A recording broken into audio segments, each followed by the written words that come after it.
tutto l'affetto, l'intervento di Andrea all'inizio è partito più con toni da comizio, che andava fuori, cioè andava oltre quello che era scritto nella mozione. Perché se tu, se tu vedi come ha chiuso il sindaco ha chiuso riportando il tema della discussione all'interno proprio di quello che stavamo andando a votare, di quello che abbiamo votato.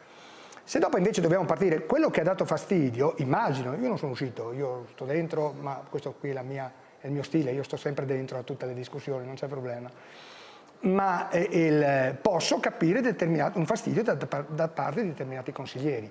Poi, se vogliamo aggiungere ladri, che miseria, ci sta bene, in politica si può passare tutto quanto, ladro, ci sono stati dei termini pesanti.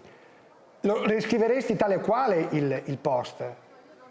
Io non ho detto che sono ladri, ho detto che sono andati via come ladri, nel senso che se ne sono andati senza assolutamente dire mezza parola, alla chetichella, soprattutto qualcuno ci siamo accorti così ipso facto che non era più seduto nella sua sedia. Mi sarebbe piaciuta una motivazione. Io credo che invece l'intervento di Andrea Di Lenardo sia stato un intervento non da comizio, così come sento dire adesso, è stato un intervento istituzionale, un vero intervento istituzionale, non era per niente radicale, ha preso una chiara posizione, esattamente come hanno fatto tutti quelli che hanno preso parola. Io dico, appunto perché il sindaco ha fatto sintesi, e ha fatto una bella sintesi, è stato bello anche l'atto, io non sono intervenuto, perché ho lasciato che altri intervenissero, ma è stato bello l'atto di aver firmato tutti quanti, guarda che è stato bellissimo, e ripeto, sono un po' di anni che risiedo in Consiglio Comunale, io una firma di tutti i consiglieri della maggioranza non l'ho mai vista.